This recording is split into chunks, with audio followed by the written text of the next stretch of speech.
Hello everyone, nice to see you. I'm Abir Singhil, I'm family doctor here, and this is part of the series on mental health and addiction. And my hope is that we start viewing ourselves as humans first, and um, focusing less on the label of the illness that we all have. Um, Illnesses that we all have. So today is one of my favorite subjects. Uh, it is about the mind and how the mind works. So it's really important to understand and conceptualize how your mind functions.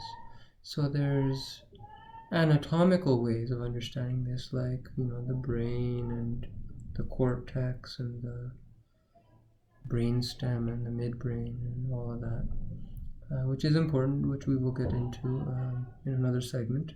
But today I want to focus on a schematic of the mind, and many such exist, and this one I find quite helpful in understanding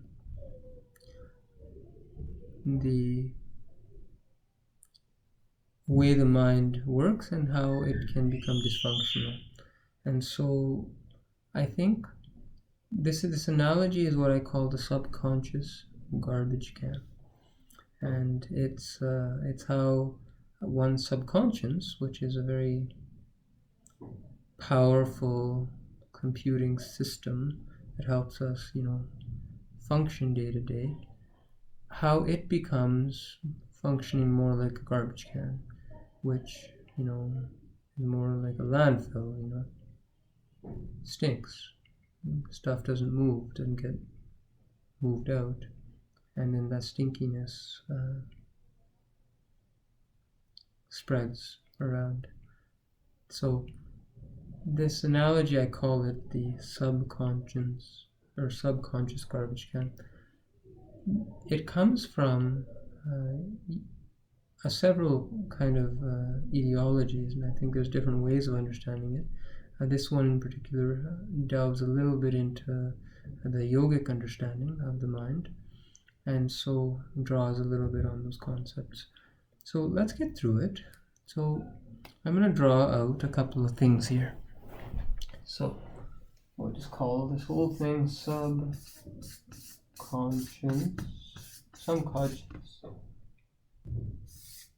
garbage can. Okay. So the first thing to understand is that our mind can be split into two parts. So the first part, I call it the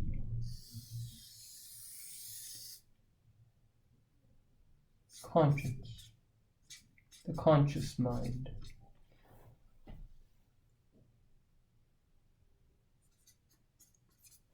So conscious mind is a space that you're aware of, you're conscious of, It's kind of like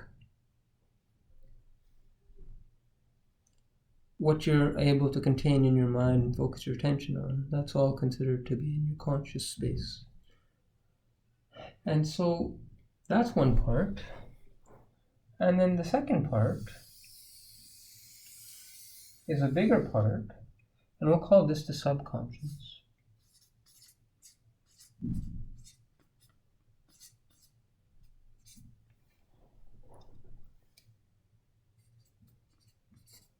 There are other aspects to this, but we won't get into them today. So the conscious mind, which you're aware of, and the subconscious mind is what's there, but you're not aware of it. So the subconscious mind is a beautiful thing.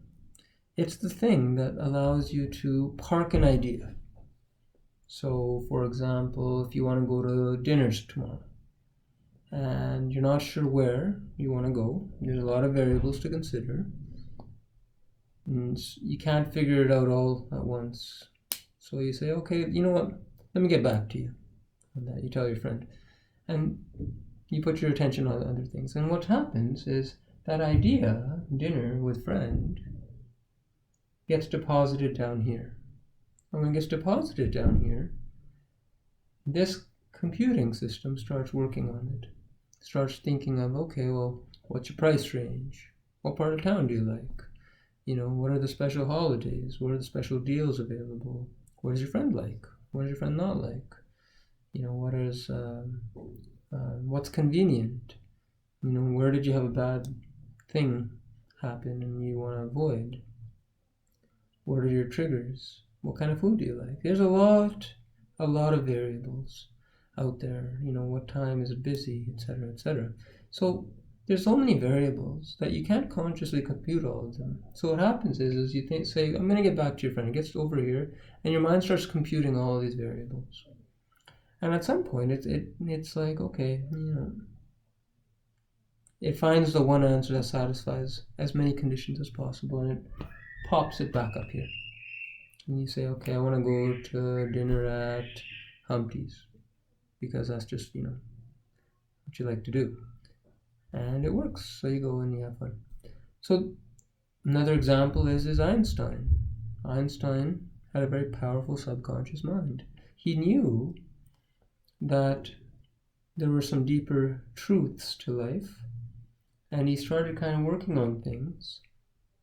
And, so he started parking the gravitational fields and the general theory, like the mathematics and things, and eventually all the mathematics led him to E equals mc squared, the general theory of relativity, how it all comes together, the perfection of it. It was his subconscious mind that figured it all out, and then his conscious mind that popped it out. So most people like to try to think through their problems. It doesn't work well. Works far better to park your problem and meditate and allow your mind to strengthen and work on things and give you the answer. This is why writer's block happens when people are, for example, unable to sort of think of what to write next. And the more they focus on it, the more attention they put on that, the harder it gets, and they get frustrated. But when the writer distracts himself or herself, relaxes the mind, it works well. And then it pops up the answer that allows you to overcome the writer's block. So this is the conscious mind and subconscious mind, but actually this is not accurate. The truth of the matter is, the conscious mind is a tiny little figment, tiny little hole, and the subconscious is a vast place. So the subconscious mind is actually far bigger, far bigger than the conscious mind. So we are actually conscious of a very small fraction of what's in our minds. Very important to understand. So if you thought you've dealt with something,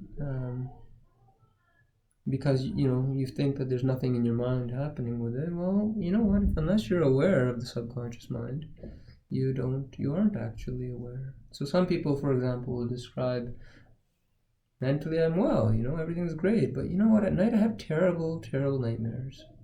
Why might that be? Well, when we are going to sleep, we cross over a little bit into our subconscious space. So then when we do that, then you get the access to some of that material.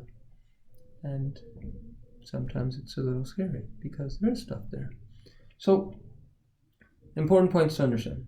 Conscious mind, subconscious mind, conscious space occupies a tiny fraction. The vast majority of our mind contains subconscious thoughts. So I've blown it up here because I want to illustrate some important points. According to the yogis, and I suspect it is accurate, our minds are constantly generating thoughts. So thoughts are generated at a rate, they say, of 1,000 thoughts per blink of the eye. That's the power of the mind, or 10,000 thoughts per second. You might disagree on the actual number, but the point is the mind's ability to generate thoughts is vast. So you have a thought, and where that thought comes from can be anywhere. But the point is a thought gets generated. A thought the vast majority of our thoughts, they don't actually really, they kind of might come into the consciousness, but then they're gone, or maybe they don't even enter.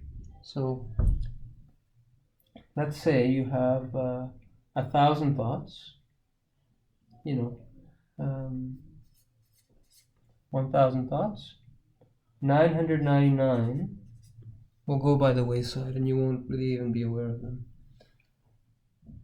And in the one thought that comes, maybe let's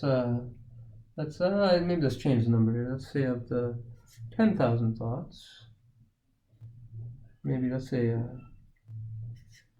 so 9,990. I'm just using numbers. Go away. You're not aware of them. And then about 10 of these thoughts go into your mind, in your conscious space. So you're aware of them. We can be aware of multiple things at the same time.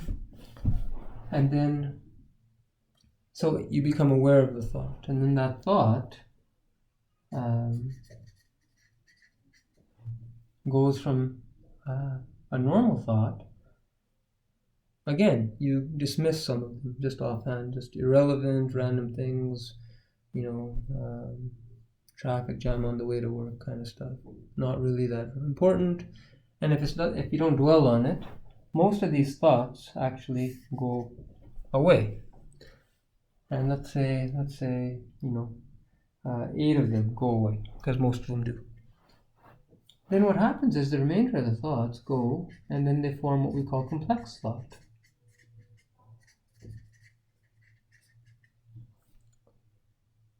And these thoughts are like a bunch of thoughts put together, so as to construct, more complex parameters like fantasies and things. And again, most of those go by the wayside, but a couple of them go and they become more real and they become more fleshed out. We'll call it a fantasy or a script. Again, we're able to dismiss many of these, but then the ones that we can't, that persist, and you got to understand this happens lightning quick, right? Like all of these things happen quick. Some of these thoughts then go and become, or they go and activate the self. So, like if you're kind of thinking, and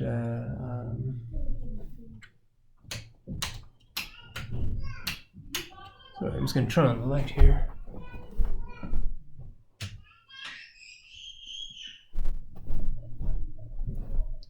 That's better. So, as the thoughts, if you stay long enough in a fantasy, or in a sort of a script, the way your mind will take it and make it into something actionable is it'll put a desire there, or it'll sort of activate emotions. So your body will have an emotional response, and from there, and it's getting heavier and heavier. Then you get a desire. A desire for action to resolve what's going on. And then action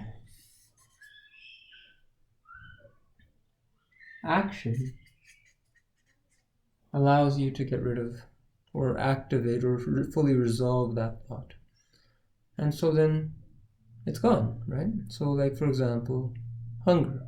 Hunger comes into your mind. Maybe starts at like you see a potato chip. Like you're at the superstore and you see a potato chip, and it comes into your vision, and you're like, oh yeah, I like Lay's, right? So now a potato chip goes to Lay's. Maybe your mind remembers some smells, some of the tastes, and you start kind of building more of a real thing in your mind about it. And then you're unable to dismiss it, even though Lay's is not very healthy for you. And it gets more and more sort of dense. And then eventually it comes to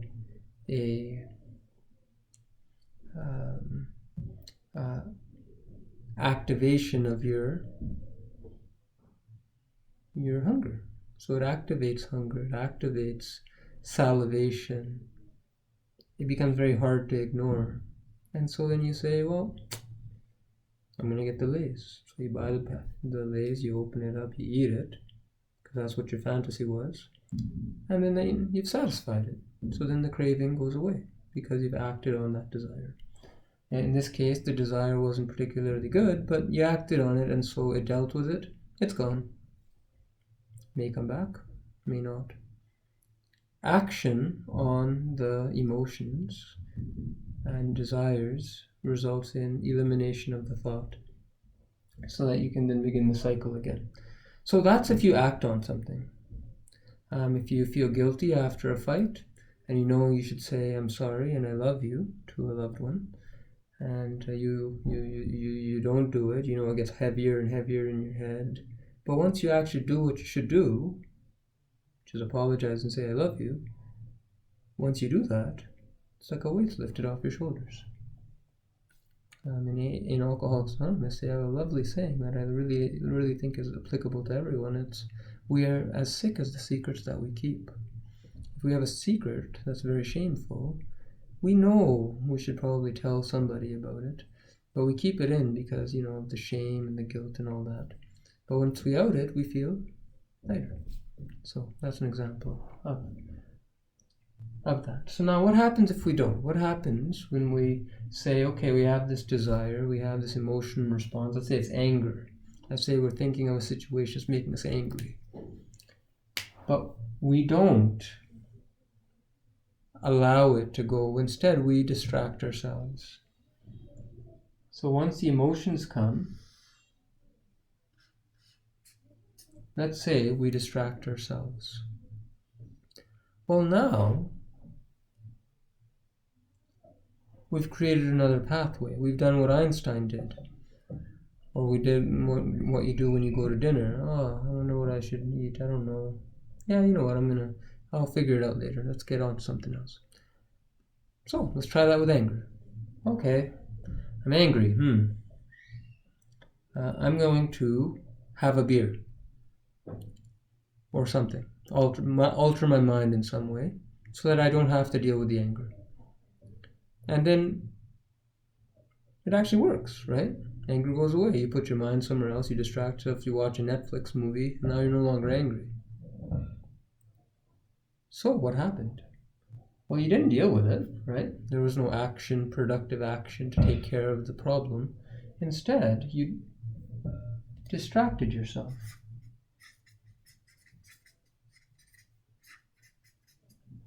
With using what I call people, places, things. Our ways of distracting ourselves are actually rather endless. And so this is what I would collectively call self-defeating habit. Maybe that's another way to look at this. And we all have them.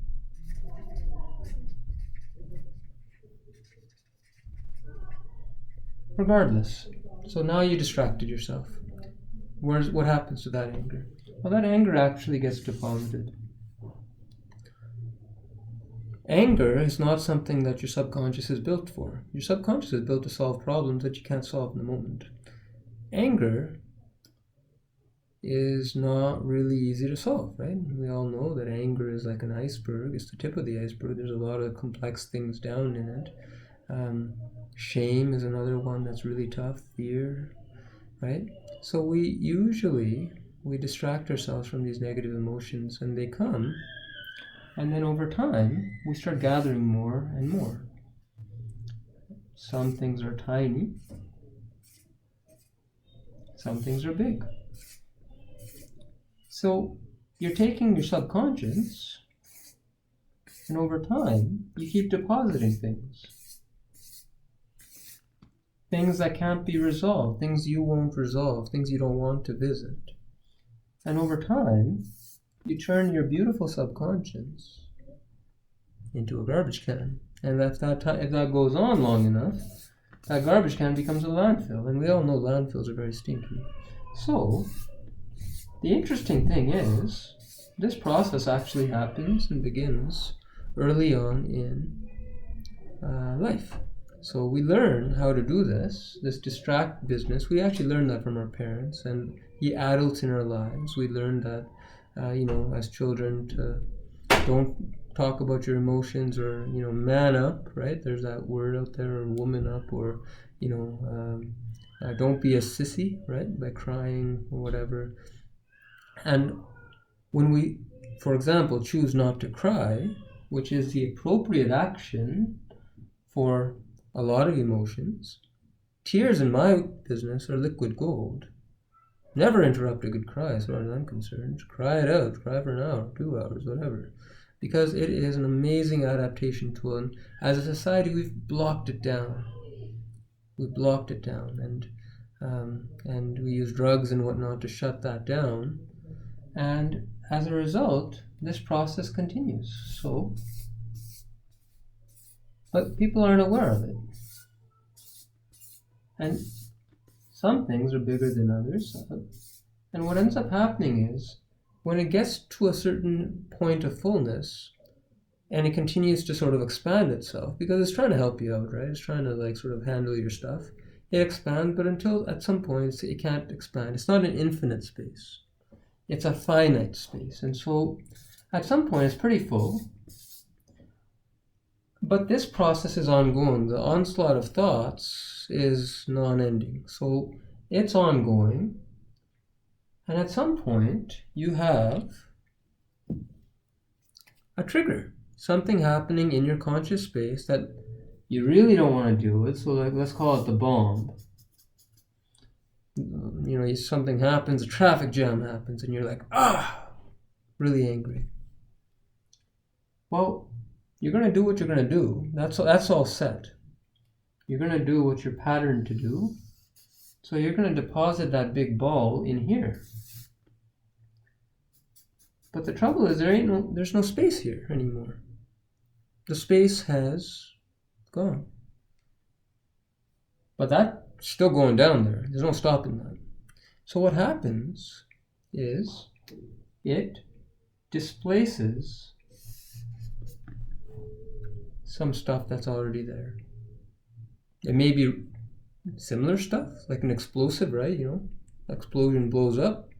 It displaces stuff that might be related. It might be old, right? People wonder, why am I thinking about this now, right? They're thinking, I thought I dealt with this, but it's coming up now. I once delivered a stillborn in the Northwest Territories, and this is kind of what doctors do. We deal with stuff, right? I thought I dealt with it. This was in residency, so it was 6 years prior, and I delivered a stillborn, 22 weeks. It was a weird scenario, and I didn't think that much of it, other than that I had to, pronounce the death of the baby, let the mother know.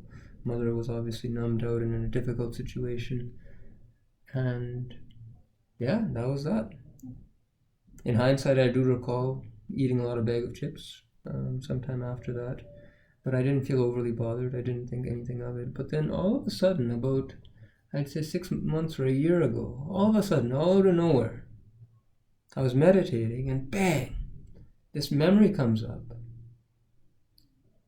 Ton of shame, which I know I feel in my face.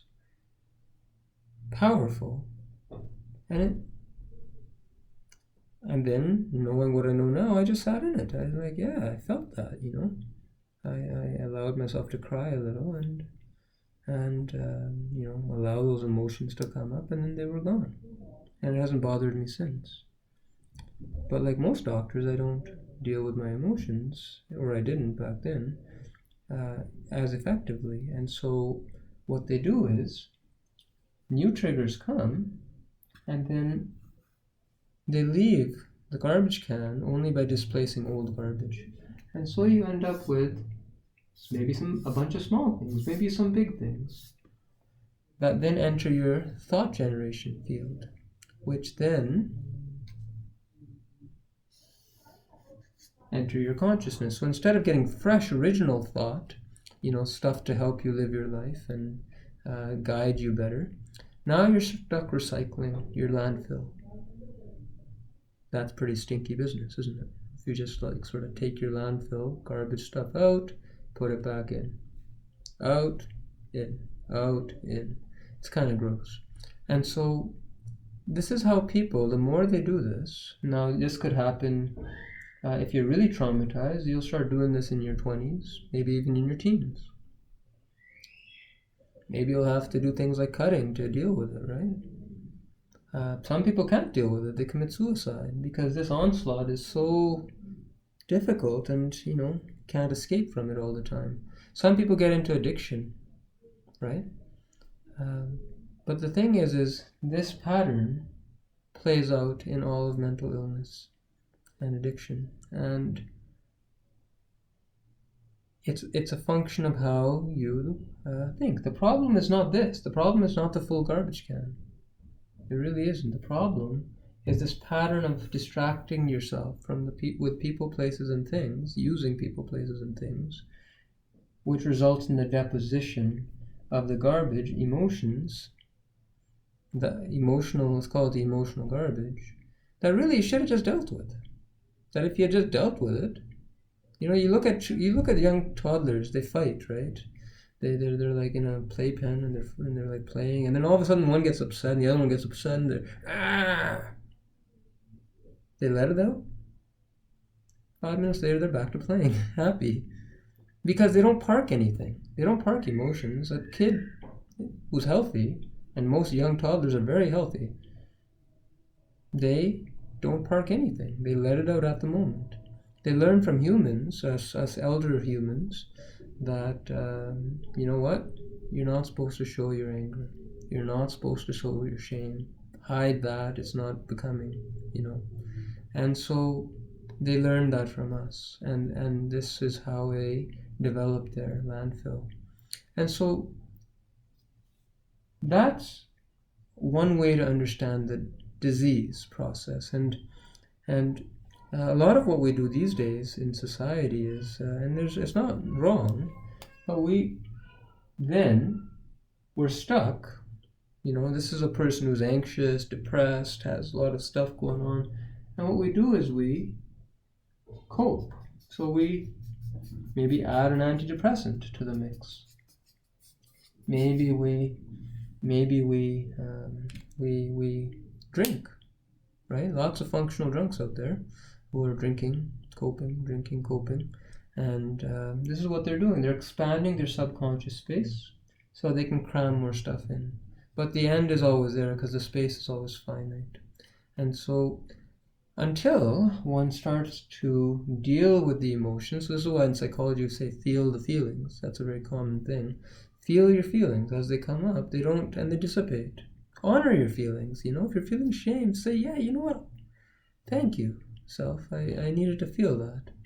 You're welcome here, feeling, And you start welcoming and transmuting that energy into positivity. You start decompressing this. So there's ways that you can sort of speed up the process. Now, I won't go into them in detail here, but first, you need to start decompressing the garbage can. Sometimes you need medications to sort of create the room so that you're not so overwhelmed that you're going to commit suicide or something like that, right? So there's a role for meds and stuff. But getting rid of this stuff, well, once it's really full, you kind of do need to drain. You need to drain it. And there's two general ways to drain things. And one is to let's just call it out it. This could be through, journaling. This could be through therapy. It could be through, any kind of expression. It could be through physical activity. Right? So outing it, channeling it.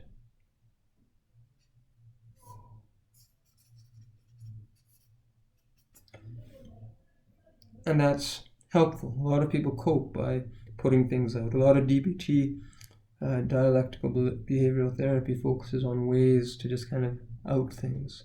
which helps decompress.